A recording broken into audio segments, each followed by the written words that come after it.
जी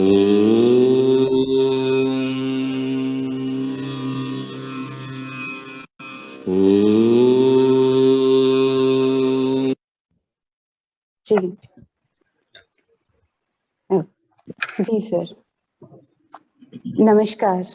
वानप्रस्था के साथ संवाद में आप सबका हार्दिक स्वागत। डीएसटी भारत सरकार द्वारा सत्यम प्रकल्प के लिए विवेकानंदा केंद्र द्वारा आयोजित वरिष्ठों के लिए सकारात्मक मानसिक स्वास्थ्य विषय पर संवाद में उपस्थित सुप्रतिष्ठ वक्ता माननीय महोदय श्री डॉक्टर कृष्णा जी, श्रेष्ठ, ज्येष्ठ और सभी अनुभवी सज्जनों को वसुमती श्री शैलम का सादर प्रणाम। मैं अनुरोध करूंगी श्री हेमज्योति सिकंदर दीदी से कि वो प्रार्थना के साथ आज का संवाद प्रारंभ करें। Hari Om everyone. All of you please join your both the palms and hold the Namaskara mudra. Hari Om. We'll start our session with the starting prayer.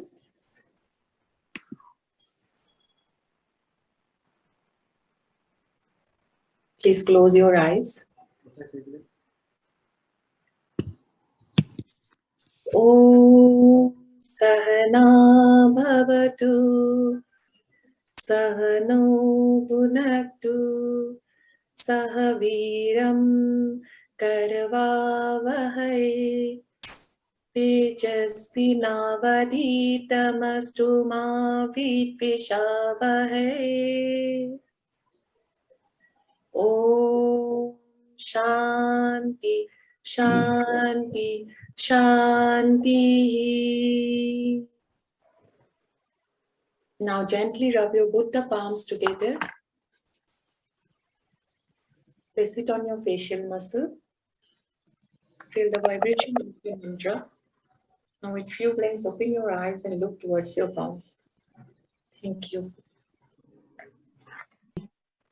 मैं श्री गजेंद्र जी से अनुरोध करूंगी, आप आज के अतिथि महोदय, माननीय वक्ता, वैद्यकीय व्यवसाय के कार्यरत, धार्मिक विचारों के अभ्यासक श्री डॉक्टर कृष्णा जी दत्त के बारे में सुनहरे शब्दों में परिचय दें। नमस्ते। हमारा बहुत सौभाग्य है आज डॉक्टर कृष्णा जी हमारे बीच उपस्थित हैं और हमारी जो वानप्रस्थ के साथ संवाद की जो सिलसिला चल रही है उस सीरीज में आज डॉक्टर जी हमारे सामने वरिष्ठों के लिए सकारात्मक मानसिक स्वास्थ्य इस विषय के ऊपर आप मार्गदर्शन करेंगे। और डॉक्टर कृष्णा दत्ता एक सारे देश में मनोविज्ञान की और चिकित्सा की दुनिया में एक जाने माने चेहरे हैं। आप उत्तर प्रदेश के king George hospital medical college में आप मनोचिकित्सक हैं और उनका एक विशेष परिचय है जो स्लो लर्नर चाइल्ड्स है, बच्चे हैं, उन लोगों के लिए आप इस देश में बहुत रिमार्केबल काम आपने किया है।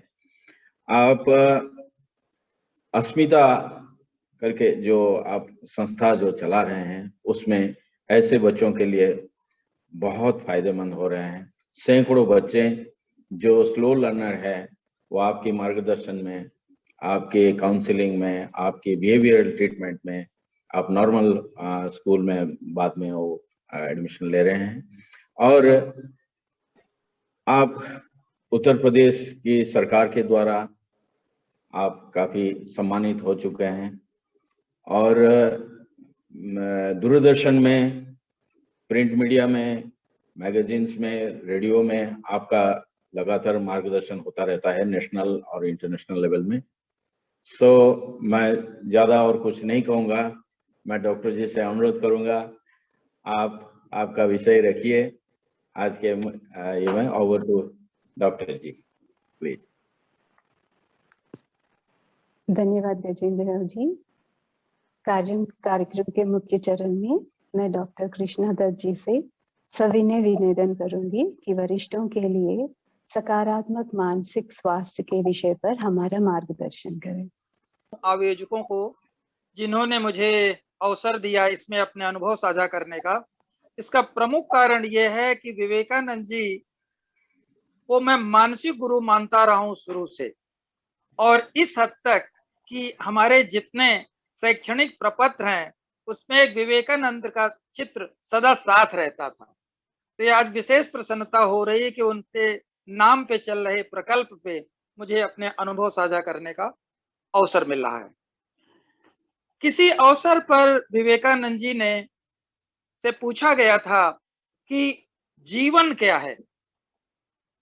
उसका जो जवाब दिया विवेकानंद जी ने वो अद्भुत है। विवेकानंद जी ने कहा, हम सबके अंदर एक आंतरिक शक्ति अपने निज स्वरूप में प्रकट होने के लिए अविराम कोशिश कर रही है, और इस कोशिश का नाम ही जीवन है। अब ये जो आंतरिक शक्ति है, अगर इसको हम अंदर की ओर उन्मुख होकर के थोड़ा समझ लेते हैं तो हमारी जीवन यात्रा उस ओर मुड़ जाती है। और अगर इस आंतरिक शक्ति को हम नहीं समझ पाते, नहीं पहचान पाते, तो जीवन धारा कहीं और मुड़ जाती है। इसी बात को और स्पष्ट करने के लिए विवेकानंद जी ने एक जगह और कहा है कि our all the work good bad are indifferent in one way और the other is misapplied search for God. यानी हमारा कोई भी कार्य, वो सत्कार्य हो, सकारात्मक ढंग से किया जा रहा हो, या निषेधात्मक ढंग से हम किसी कार्य में संलग्न हो, या इन दोनों से इतर कुछ और कार्य करने में संलग्न हो, लेकिन किसी न किसी रूप में ये सारे प्रयास इसी बात के होते हैं कि हम अपनी आंतरिक शक्ति को समझ सकें और उसके अनुसार चल सकें। इसीलिए उन्होंने शब्द यूज किया है मिस अप्लाइड। कोशिश तो वही रहती है जाने अनजाने में, लेकिन भ्रम पैदा हो जाते हैं। तो आइए साथियों, जैसा कि विषय है कि इस तृतीय आश्रम व्यवस्था में, जिसको वानप्रस्थ कहते हैं, तो ये जो एल्डरली ग्रुप है, इनके मानसिक स्वास्थ्य को कैसे संभाला जाए, इनका मानसिक स्वास्थ्य कैसे ठीक रहे।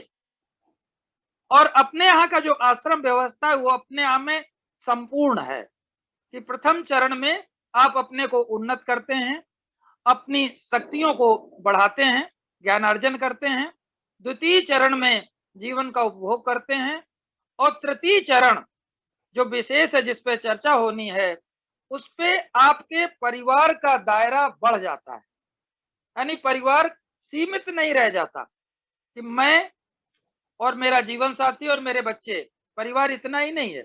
जब परिवार का क्षितिज व्यापक हो जाता है, समाज तक चला जाता है, यही वानप्रस्थ है।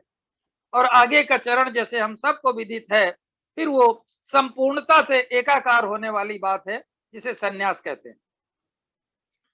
तो आइए मूल बात पे आते हैं कि कैसे हम सकारात्मक बने रहें और कैसे अपनी विचारधारा का हमेशा परिमार्जन करते रहें। तो सबसे पहले एक क्रियात्मक क्रिया से प्रारंभ करते हैं। बहुत छोटी सी सामान्य सी क्रिया है। आप सब लोग जहां बैठे हैं उसी स्थान पे वैसे ही बैठे रहें। अगर एक हाथ इस यंत्र पे व्यस्त है तो दूसरा हाथ नाभि के ऊपर रख लें और नेत्र थोड़ी देर के लिए बंद कर लें। धीरे से स्टमक को फुला दें और फिर धीरे धीरे अंदर आने दें। धीरे धीरे स्टमक को फुलाएं, पेट को, और फिर धीरे धीरे अंदर आने दें। अर्थात पुश करें किंतु पुल न करें। इंश्योर करें कि when you are inhaling stomach is coming up, when you are exhaling it is going down. यानी ये सुनिश्चित करें कि जब सांस ले रहे हैं तो पेट की गति ऊपर की ओर हो रही है, और जब सांस छोड़ रहे हैं तो पेट की गति अंदर की ओर हो रही है। इस तरह धीमी गहरी सांस लेते रहें। कल्पना करें आप किसी ऐसे स्थान पर हैं जो आपको पसंद है। आप एक झील के पास बैठे हुए हैं। झील का पानी शांत है, कहीं से कंकड़ गिरता है और उसमें लहर उठती है, फिर आपके देखते देखते वो लहर भी शांत हो जाती है। साथियों, ठीक इसी भांति हमारे मन में विचार हैं। मन में विचार रूपी लहरें उठती हैं, वो स्वतः शांत होती हैं। जिस तरह जल में उठी तरंग को नहीं रोका जा सकता जबरन, ठीक उसी भांति मन में उठे विचारों को भी नहीं रोका जा सकता। वो अपने आप आएंगे, अपने आप जाएंगे। और विचार आपकी प्रतिक्रिया के बिना शक्तिहीन है। Thoughts are powerless without your reaction. अतः विचारों को आने दें, जाने दें, आने दें, जाने दें। न विचार को बढ़ाएं और न विचार का विरोध करें। तीसरी व अंतिम संदेश कि आपका मन है तो उसे आपके अनुसार चलना चाहिए और आप ऐसा कर सकने में पूरी तौर पे सक्षम हैं।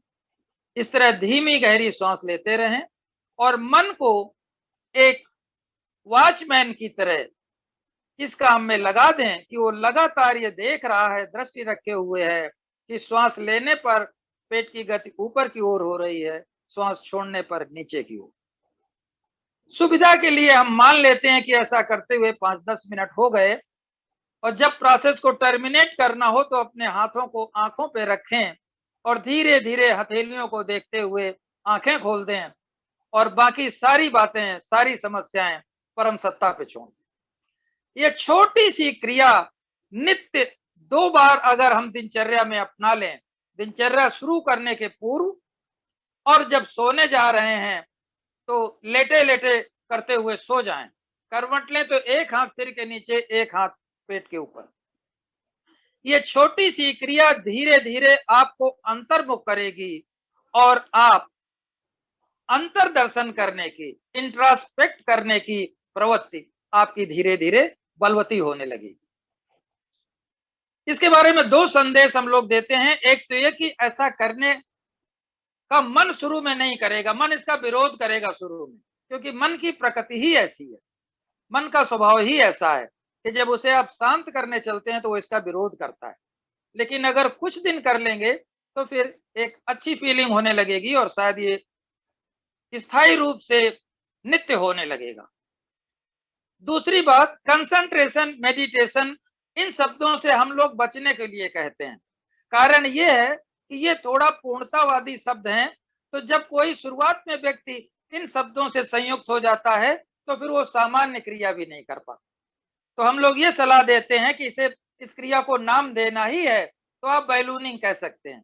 जिस तरह बैलून का सिद्धांत है कि हवा गई तो फूला और हवा निकली तो अंदर गया। तो ये छोटी सी क्रिया अगर नित्य करी जाए तो धीरे धीरे इसका बड़ा परिणाम आता है। एक तरह से ये अभ्यास है। जैसे कृष्ण ने गीता में कहा है कि अभ्यासेन तो कौन्तेय वैराग्येण च गृहीते, तो ये इसको एक छोटा सा अभ्यास कहा जा सकता है। और वैराग्य ज्ञान है, जो बहुत सारी समझ हमें पैदा होती है, उसे आप वैराग्य कह सकते हैं, ज्ञान कह सकते हैं। जिसे कहते हैं N O, no breathing no life, और KNOW, no breathing no life. अर्थात श्वास है तो जीवन है, श्वास गया जीवन गया। ठीक इसी भांति श्वास को जान लिया तो जीवन को जान लिया।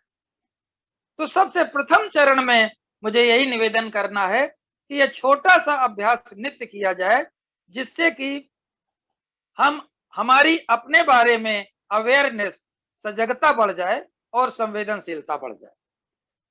अब मैं दूसरी बात पे आता हूं कि कैसे हमारी जीवन शैली ऐसे बने कि हमारी जीवन शैली ही रिलैक्स हो जाए, शिथिल हो जाए। तो इसमें चिकित्सा मनोविज्ञान में 3 कारकों की चर्चा की गई है, और ये तीनों कारक अगर हमारे ठीक हैं तो जान लीजिए हम मानसिक रूप से स्वस्थ होंगे और हमारी सकारात्मक दिशा होगी। आइए तीनों कारकों की चर्चा कर लेते हैं। पहला कारक है कार्य। कार्य जीवन में जरूर होना चाहिए। कार्य की अधिकता कभी कभी तनाव देती है, कार्य की अधिकता कभी कभी हमें थकाती है, लेकिन कार्य का न होना ये सर्वाधिक तनाव की दशा है। कार्य जीवन में बदलता भी रहता है। एक छोटे शिशु से लेके अंत समय तक कार्य बदलता रहेगा, लेकिन कार्य रहना हमेशा चाहिए। और इस बात को मैं जोर देके कहना चाहता हूं कि अपने देश में, अपनी संस्कृति में एक ऐसा चलन हो गया कि श्रम की सत्ता को, श्रम के महत्व को थोड़ा कम स्वीकारा जाता है। कई बार जब लोग किसी का परिचय कराते हैं तो अगर वो मैनुअल श्रम वाला कार्य कर रहा होता है तो कई बार ओछी नजर से देखने की बात होती है। श्रम का अत्यधिक महत्व है। एक पार्क में मैंने स्लोगन लगा हुआ देखा था, बड़ा अच्छा लगा। वो एल्डरली लोगों के लिए ही था कि चलोगे तो चलते रहोगे, चलना छोड़ दोगे तो चले जाओगे। यानी जीवन में कार्य हमेशा रहना ही चाहिए। और आप सब तो ऐसे प्रकल्प से जुड़े हैं कि कार्य है ही और सेवा कार्य, इससे बेहतर बात क्या होगी। अब आइए दूसरे कारक की बात करते हैं। दूसरा कारक है रिश्ता। ये एक विशेष अर्थ में प्रयोग किया गया है चिकित्सा मनोविज्ञान में, अर्थात एक ऐसा रिश्ता हम सब का जरूर होना चाहिए जिससे हम सारे भाव विचार साझा कर सकें। दरअसल जीवन में दो ही तरीके के रिश्ते होते हैं। एक तो वो रिश्ते हैं जो जैविक रिश्ते हैं और हमें भाग्य से मिलते हैं, किथ एंड किन। इन रिश्तों में आप पूर्ण रूप से भावों विचारों की साझेदारी नहीं कर सकते, कुछ ना कुछ पर्दादारी हमेशा रहती है। एक ही रिश्ता जीवन में आप बनाते हैं और वो है मित्र का, अर्थात मित्र का होना बहुत आवश्यक है, क्योंकि मित्र से ही आप सारे भाव विचार साझा कर सकते हैं। हाँ, जीवन साथी से भी हमेशा भाव विचार साझा किए जाने चाहिए। और जीवन साथी में तो देखो साथी शब्द लगा ही हुआ है, तो वो मित्र है ही, उसे तो मित्र बनाना ही है। तो कुल मिलाकर ये कहना चाहता हूं कि जीवन में मित्र का बहुत महत्व है। और इसका थोड़ा सा मैं खुलासा करना चाहता हूं कि इसके लाभ क्या हैं। एक लाभ तो हम सबको पता है और हम सब कहते भी हैं कि किसी से बात शेयर कर लीजिए तो मन हल्का हो जाता है। लेकिन साथियों एक इसका दूसरा बड़ा लाभ है, इससे अंतर्दृष्टि प्राप्त होती है, हमें इंसाइट मिलती है। मैं एक उदाहरण देता हूं। मान लो एक व्यक्ति किसी कार्यस्थल पे है, कार्यरत है, और उसको उसके बॉस ने, उसके वरिष्ठ ने बुलाया और किसी कारण से वो अन्यमनस्क रहा होगा, उसने कुछ डांट दिया, कुछ ऐसा बोल दिया। अब भावावेश में इसने भी जवाब दे दिया तो वो नाराज हो गए और उन्होंने शो कॉज नोटिस उसी पर दिया कि अनुशासनात्मक कार्यवाही आपके खिलाफ क्यों न की जाए। अब गौर करना साथियों, उस व्यक्ति का जब भी नाम लिया जाएगा तो जिस व्यक्ति को पीड़ा पहुंची है ये हमेशा कहेगा कि उनकी बात मत करें, वो ठीक व्यक्ति नहीं है। इसकी वजह क्या है? वजह यह है साथियों कि when we are emotional, rationality goes away. जब हम भावनात्मक होते हैं तो संज्ञानात्मक प्रक्रिया शून्य हो जाती है। भावनात्मक होने पे ज्ञान की बात नहीं समझी जा सकती। लेकिन जब वो व्यक्ति अपने परम मित्र से इस बात का जिक्र करता है तो परम मित्र इस बात से संतुष्ट नहीं होगा कि आपके पास ठीक नहीं है, वो कहेगा पूरी बात बताइए। तो जब आप पूरी बात बताते हैं कि अमुक दिन उसने मुझे बुलाया, मैं उनके कमरे में गया, उन्होंने ये कह दिया, फिर मैंने ये जवाब दिया, फिर उन्होंने ये कार्यवाही कर दी, तो जब वो ये वर्णन कर रहा था वस्तुतः ये पूरा चलचित्र वो स्वयं पहली बार देख रहा था। उसे खुद एहसास हो गया कि शुरुआत तो मिस्टर एक्स ने की थी, हमारे बॉस ने की थी, लेकिन हम भी कम नहीं थे। I also replied in the same manner. और बहुत संभावना है कि अगले दिन वो अपने उस वरिष्ठ से मिले और कहे भाई हम इस प्रक्रिया में क्यों उलझ रहे हैं, और हो सकता है सारा मैटर समाप्त हो जाए। इससे एक बात और स्पष्ट हो जाती है कि हम लोग कई बार ये कहते हैं कि मित्र को बहुत ज्ञानी होना चाहिए, फ्रेंड फिलोसोफर गाइड होना चाहिए। नहीं दोस्तों, ऐसा कुछ नहीं है। इस तरह आदर्श मित्र की तलाश में अगर रहेंगे तो पूरा जीवन बिना मित्र के गुजारना होगा।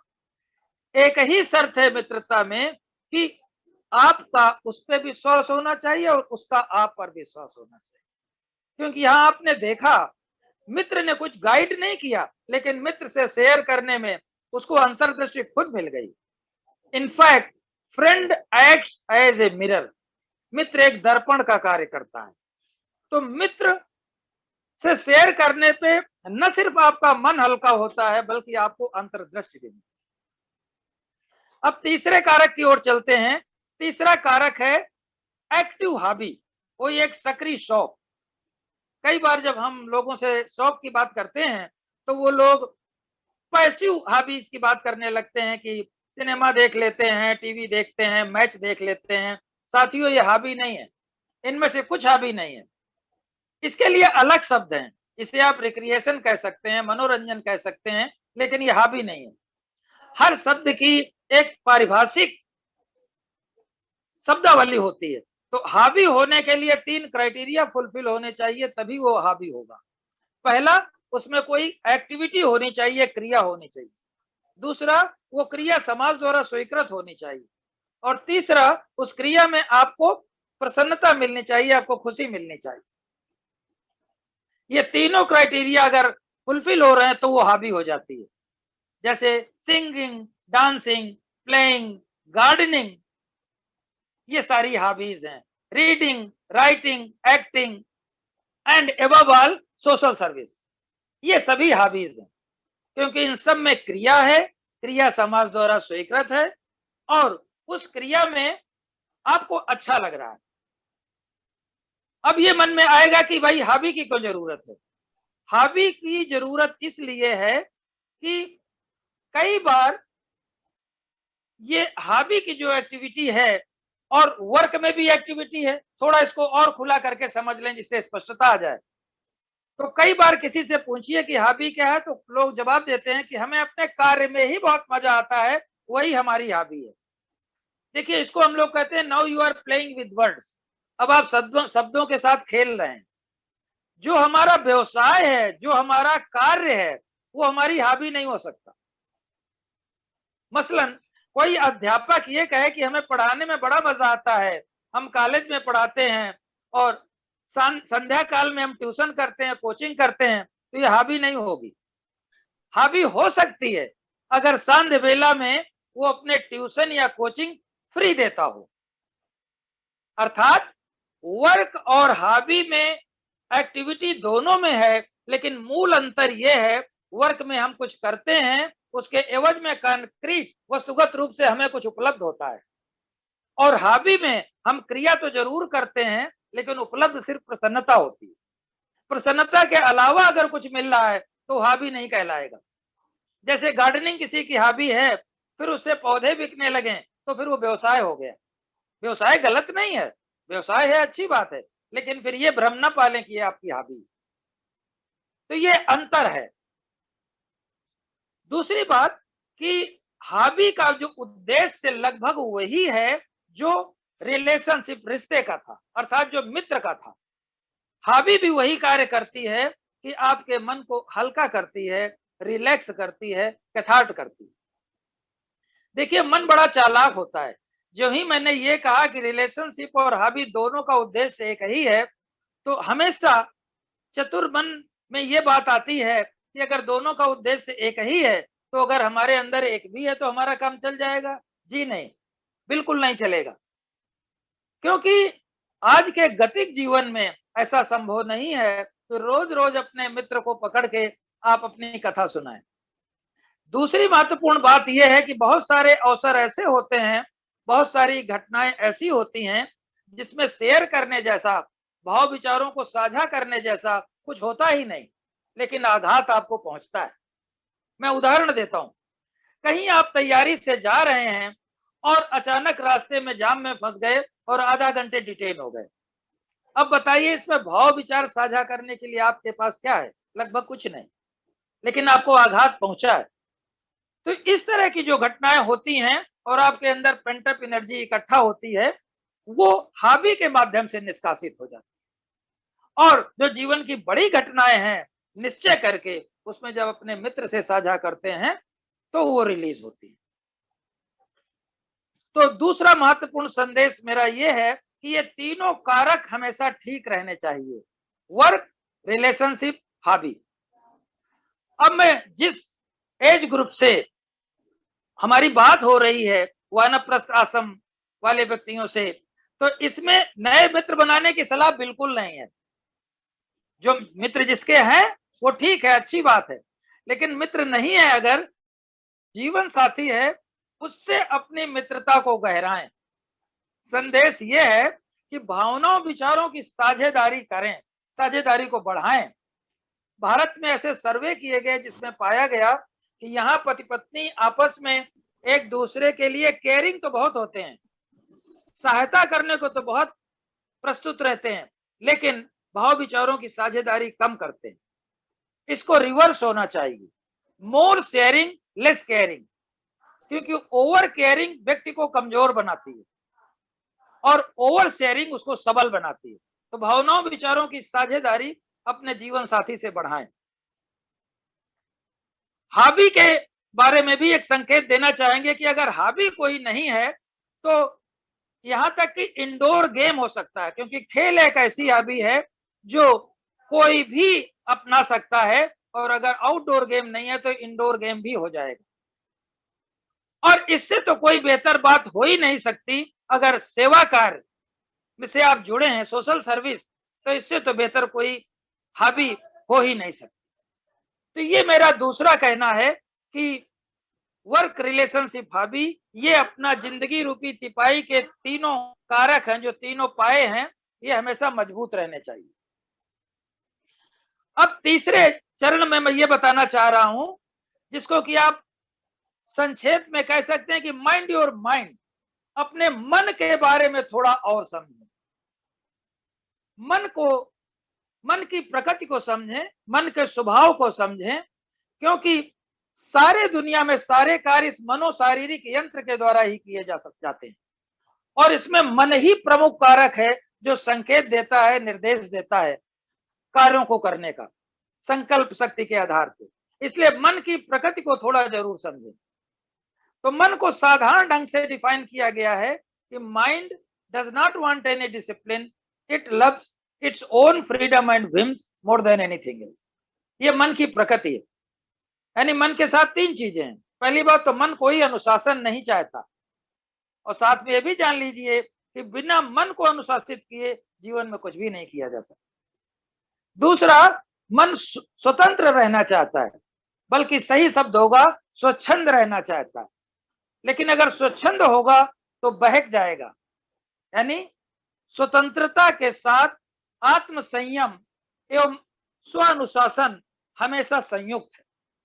और तीसरा, अपनी विम, अपनी सनक को मन सबके ऊपर रखता है। ये बात यूं ही नहीं कही जा रही है, बाकायदे सर्वे में आया है। अगर ऐसा न होता तो चिकित्सक एडिक्ट नहीं होते, और बहुत इंटेलिजेंट कहे जाने वाले IITians सुसाइड नहीं करते, क्योंकि मन की यही प्रकृति है कि मन दोनों तरफ हमेशा बहता रहता है। स्थिर होना मन जानता नहीं, और अपने को ही सबके ऊपर समझता है। इसीलिए एक दूसरा डिक्टम बोला जाता है, आपने ये कहते सुना भी होगा लोगों को, कि अब जमाना बड़ा खराब हो गया है, ऐसे लोग मिलते कहाँ हैं। अर्थात वो ये कहना चाहते हैं कि बस वो अच्छे हैं और आपको शामिल कर रहे हैं, आप अच्छे हैं, और बाकी जमाना खराब है। Whole world is crazy except me and thee, and sometimes I doubt about thee. Human psyche इस तरीके से सोचती है कि सब में कुछ ना कुछ गड़बड़ है, सिवा मेरे और आपने, और आपको शामिल किया, इसमें भी चालाकी है। जब वार्ता खत्म होती है और आप जाने लगते हैं तो मुझे लगता है थोड़ी गड़बड़ तो इनमें भी है। अर्थात मैं और सिर्फ मैं ही पूर्ण रूप से ठीक हूं। और ऐसा चिंतन कितना घातक हो सकता है आप सब समझते हैं। तो मन की प्रकृति के बारे में थोड़ा सावधान रहना है। मन की 3 सीमाएं और हैं, उनको जान लें। और मन की तुलना एक थोड़ा सा कंप्यूटर जैसे प्रोग्राम कर दिया जाए कंप्यूटर, उससे हो सकती है एक हद तक। पहली मन की सीमा है mind the way it perceives, the way it receives the information.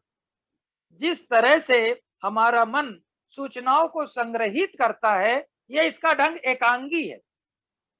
यह बहुत व्यापक नहीं है, बहुत एकांगी है, अपने ढंग से ही सूचनाओं को संग्रहित करता है। जैसे कोई घटना घटी, उस घटना का के अगर 3 लोग दर्शक हैं, तीनों अलग अलग ढंग से उसको रिसीव करेंगे। दूसरा, रेंज ऑफ इंफॉर्मेशन, यानी हमारा मन असीमित सूचनाएं संग्रहित करने में सक्षम नहीं है। सीमित सूचना ही संग्रहित कर पाता है, उसका दायरा असीम नहीं हो सकता। मसलन हम जिस कमरे में बैठे हैं, अगर खिड़की खुली है और उसकी उस क्षेत्र से आसमान का एक छोटा टुकड़ा दिख रहा है, हम कहेंगे स्काई इज क्लीन, आसमान साफ है। हमें कहना ये चाहिए कि आसमान का जितना टुकड़ा हमारी खिड़की से देख रहा है उतना साफ है। लेकिन साथियों, हम इस तरीके से सावधानी पूर्वक बात नहीं करते। हम बड़े बलपूर्वक कहते हैं कि मैंने अपनी आंखों से देखा, उस दिन आसमान साफ था। तो ये दूसरी उसकी सीमा है कि बहुत व्यापकता से ये सूचनाएं संग्रहित करने में सक्षम नहीं। और तीसरा, the way it interprets the information, यानी जिस तरीके से मन हमारी सूचनाओं की व्याख्या करता है वो हमारे पहले की मना स्थिति पर निर्भर करता है। एक ही परिस्थिति को कभी बहुत अगर अच्छा मन है तो आप अच्छे रूप में देखते हैं, और मन खराब है तो उसी परिस्थिति को दूसरे रूप में देखते हैं। ऐसे सब साहित्य में कई बार आपने देखा होगा कि जब गोपियां विरह में हैं तो वो कहते हैं मधुबन तुम कत राहत हरे। अब उनको वो हरितिमा हरियाली काटने को दौड़ रही है, और वही हरितिमा हरियाली जब उनके साथ रंगरास वहां होते थे तो कितनी खुशनुमा और कितनी उत्साहवर्धक है।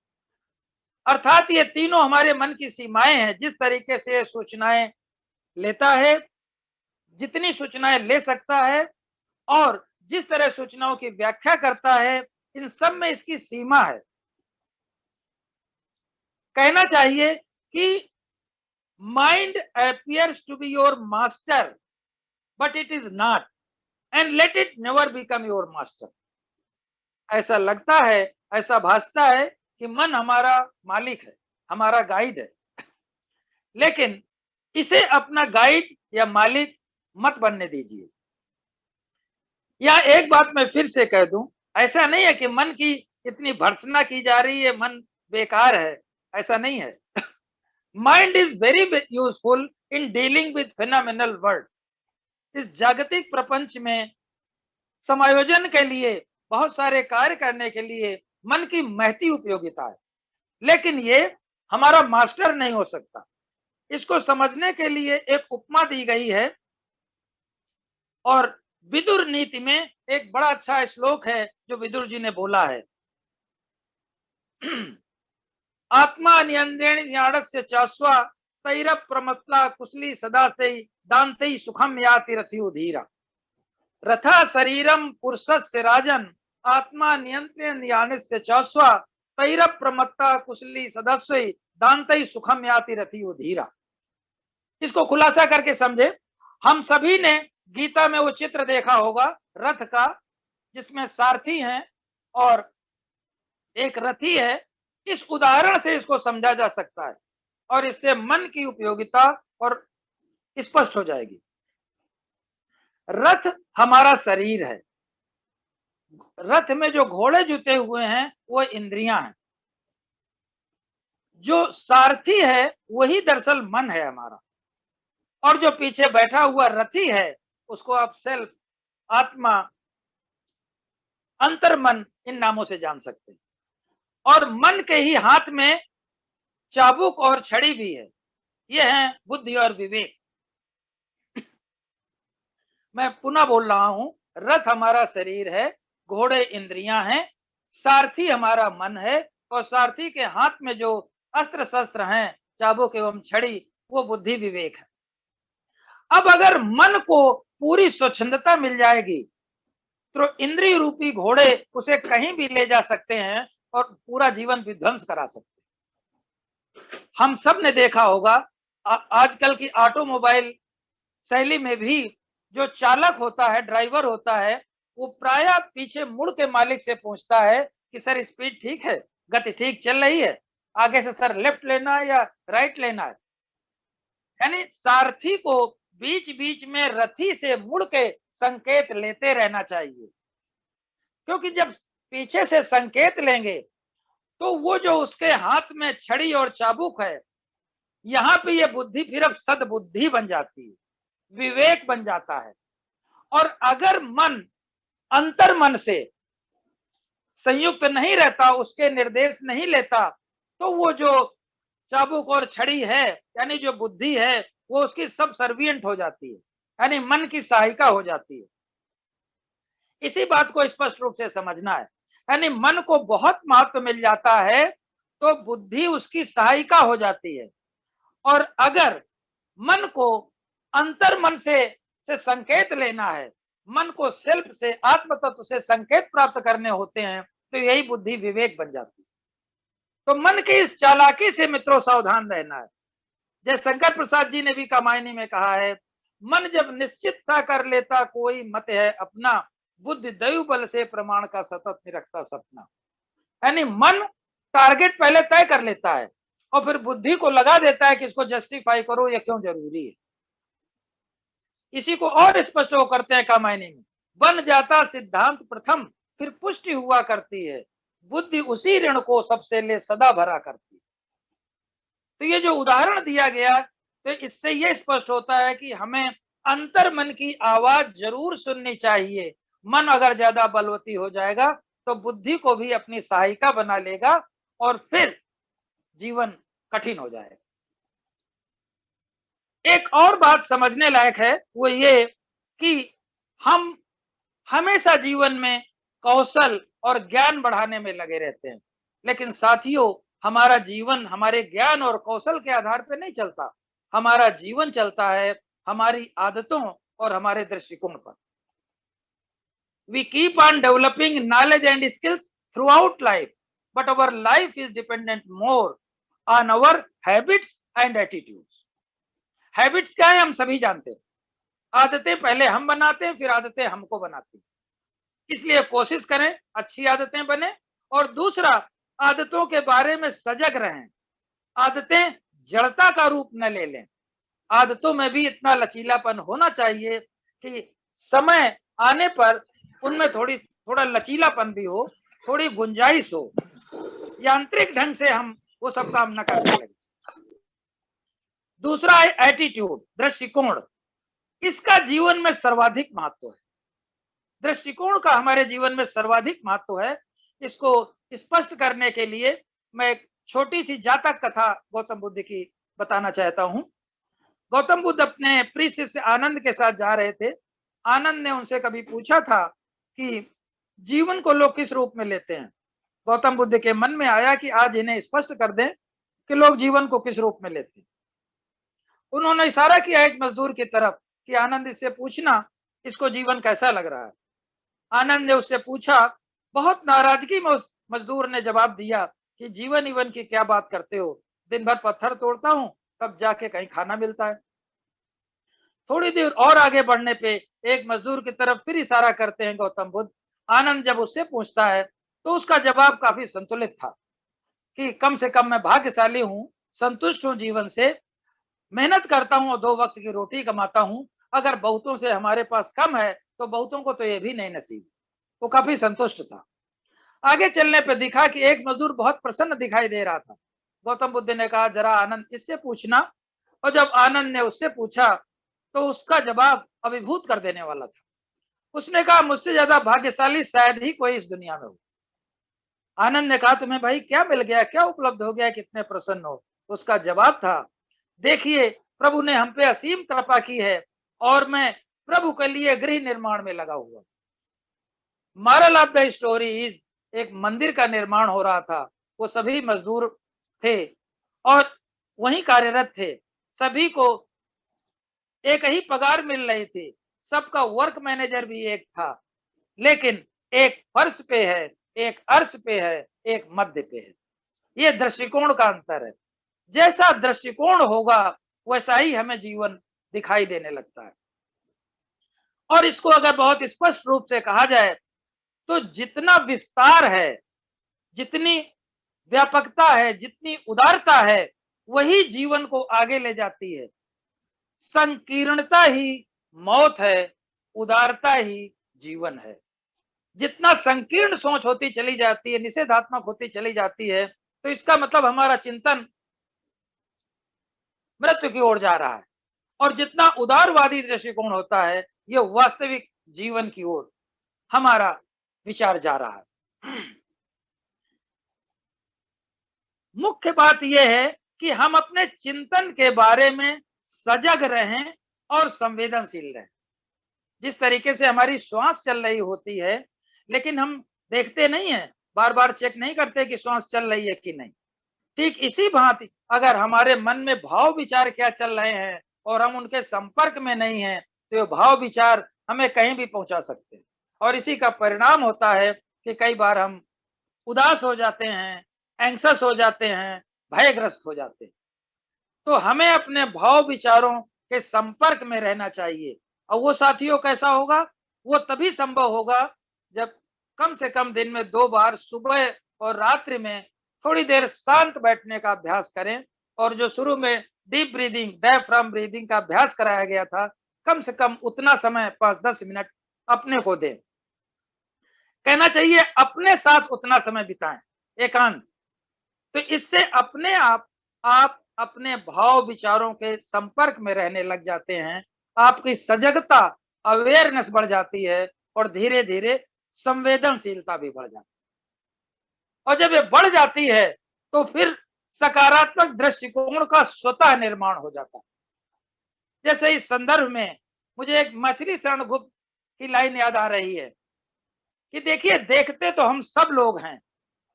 उन्होंने क्या देखा था? वृद्धावस्था देखी, जीर्ण शरीर देखा, और देखते ही तो इस वर्णन को मैथिली शरण गुप्त कैसे कहते हैं? देखी मैंने आज जरा, देखी मैंने आज जरा, क्या हो जाएगी ऐसी ही मेरी यशोधरा, देखी मैंने आज जरा।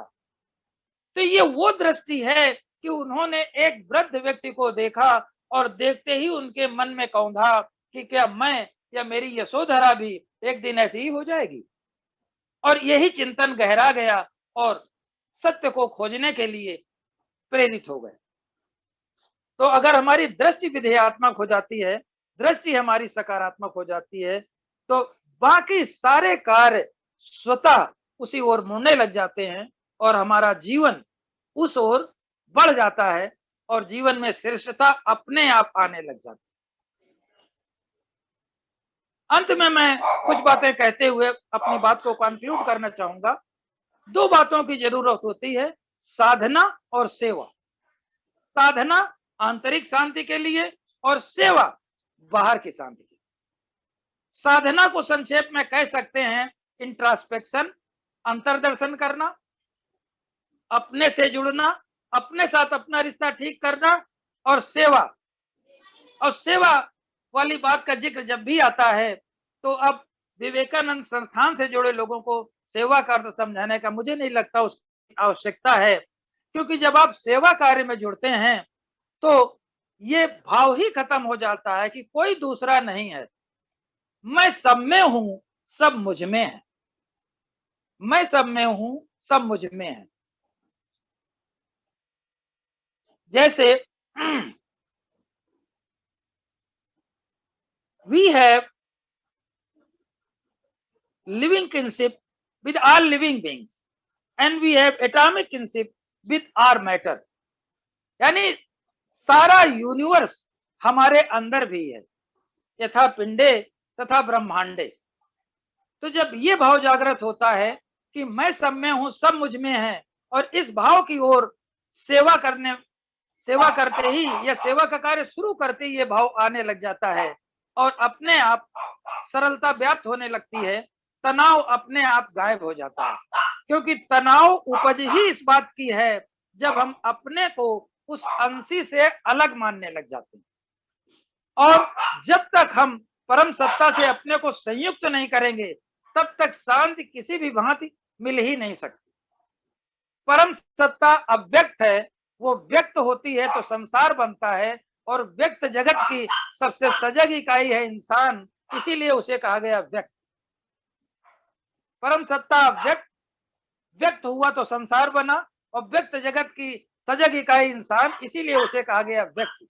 यानी व्यक्त शब्द में ही यह समाहित है कि मैं उस अंशी का प्रकट रूप हूं। तो सेवा से अपने आप जीवन में संकीर्णता, तनाव गायब हो जाता है, उसकी जगह ही नहीं रह जाती। अंत में विवेकानंद की ही एक बात से मैं अपनी बात को समाप्त करना चाहूंगा, जब भी हमारी सेवा वाले कार्य में उसके रिजल्ट, उसके परिणाम के बारे में हमारा ध्यान चला जाता है तो हमारी सेवा अधूरी हो जाती है। The moment we start thinking about the results of our service, our service gets constricted. हमारी सेवा भावना अपने आप संकीर्ण हो जाती है, क्योंकि हम उसके रिजल्ट, उसके परिणाम के बारे में चिंतित होने लगे। सवाल इसका नहीं है कि हमारे कुछ भी करने से कितना परिणाम आता है, कितना नहीं आता है। ये यहाँ फिर वही बात है कि जो ही परिणाम की चिंता शुरू हो गई तो हमारा मन और ये उसमें सजग हो गया, तो फिर हम थोड़ा तनाव लेने लगेंगे। तो सेवा तो करनी है, लेकिन उसके परिणाम की परवाह नहीं करनी है कि वो कितना हो रहा है, उसका परिणाम क्या होगा, उसका रिजल्ट क्या होगा, उसका हमें प्रतिफल क्या मिलेगा, ये चिंतन अपना नहीं है।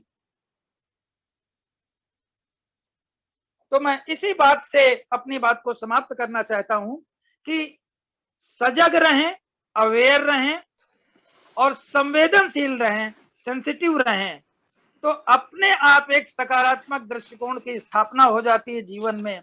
और जब हमारा नजरिया सकारात्मक हो जाता है तो जीवन में श्रेष्ठता अपने आप अवतरित होने लगती है, और जो भी उपलब्ध है, जो हमको प्राप्त है, वही पर्याप्त है। पाई हुई दुनिया तो संभाली नहीं जाती और खोई हुई दुनिया के निशा ढूंढ रहे हैं। जो उपलब्ध है उसमें अगर आनंद नहीं ले पा रहे हैं तो यकीन रहे कुछ भी मिलेगा तो भी हमारा मन संतुष्ट नहीं होगा, क्योंकि मन संतुष्ट होना जानता ही नहीं है। धन्यवाद साथी। बहुत बहुत धन्यवाद श्री डॉक्टर कृष्णा दत्त जी, जो आपने अति सरल उदाहरणों से सहज और दिलचस्प रूप में अनायास ही मन, सकारात्मकता और दृष्टिकोण का महत्व स्पष्ट रूप में हमें समझाया। सर, आपकी अनुमति हो तो श्रोताओं से कुछ प्रश्न हैं जो मैं आपके सामने प्रस्तुत करना चाहूँ। सहर्ष। सर, ये आपने इसका एक तो बता दिया है, फिर भी मैं पूछ रही हूँ फिर से, सकारात्मक दृष्टिकोण की आवश्यकता क्यों है? देखिए, सीधी सी बात है कि हमारा दृष्टिकोण ही हमारे जीवन की दिशा को निर्धारित करता है। जैसे मैं इसका उदाहरण देता हूं कि बात उदाहरण से ही हमेशा स्पष्ट होती है। आजकल कोरोना काल में लॉकडाउन लगा, लोग घरों में रहे।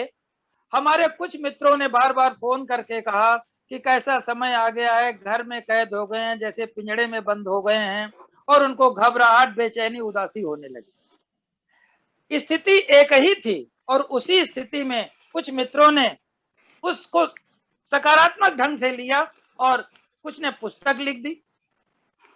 अगर आप मुझसे पूछे तो मैंने भी बहुत सारा साहित्य नहीं पढ़ पा रहा था गतिक जीवन में, अवसर मिल गया, उस पूरे साहित्य का अवगाहन किया और उसके नोट्स बना डाले।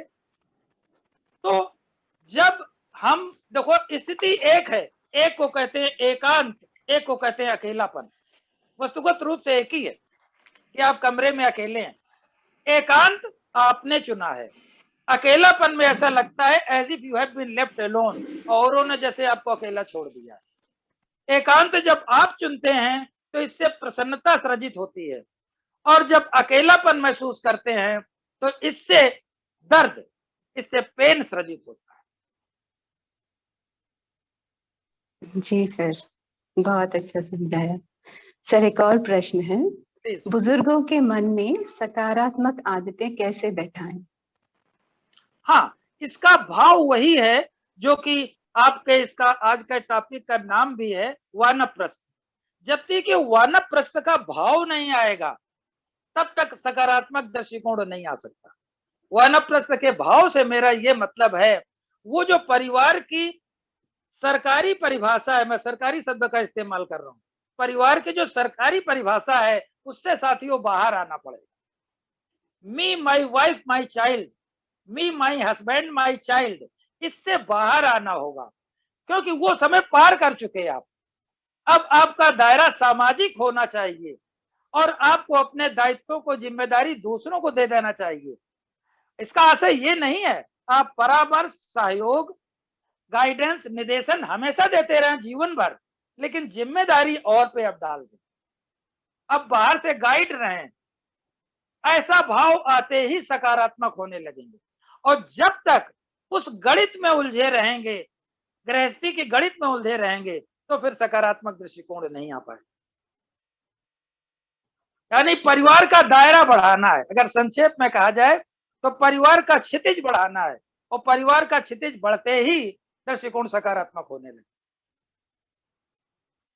जी सर, बिल्कुल सही कहा। यद भावम तद भवति, क्योंकि मनुष्य अपने विचारों से ही निर्मित प्राणी है, वो जैसे सोचता है वैसे ही बनता है। तो एक छोटी सी याद आ गई मुझे, नजरों को बदलो नजारे बदल जाएंगे, नजरों को बदलो नजारे बदल जाएंगे, जरूरत नहीं होती कश्ती बदलने की, दिशाओं को बदलो किनारे बदल जाएंगे। बिल्कुल सटीक।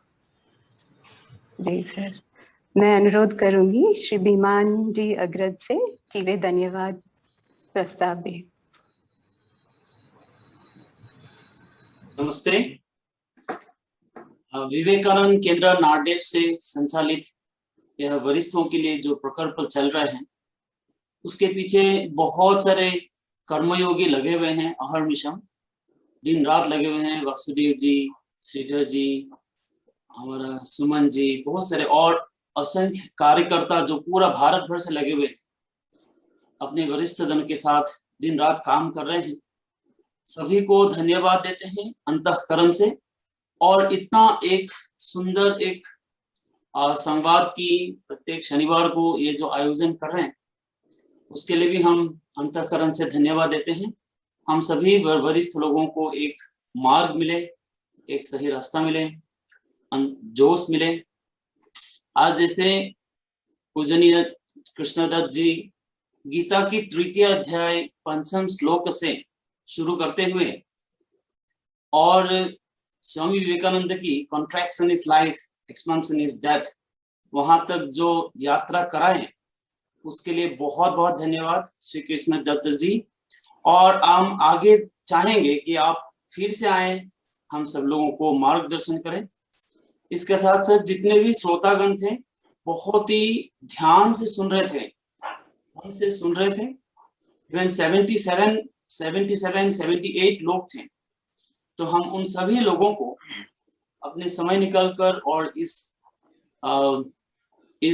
व्याख्यान माला में आप लोग जुड़े हुए हैं और हर शनिवार को आते हैं, इसके लिए बहुत बहुत धन्यवाद देते हैं। धन्यवाद। नमस्कार। सदैव तत्पर। मैं अत्यंत आभारी हूँ श्री डॉक्टर कृष्ण दत्त जी का, जिन्होंने अपने बहुमूल्य समय के कुछ अनमोल पल हमें दिए हैं। धन्यवाद। शुभरात्रि। शुभरात्रि। शुभरात्रि। शुभरात्रि। बहुत धन्यवाद। बहुत धन्यवाद।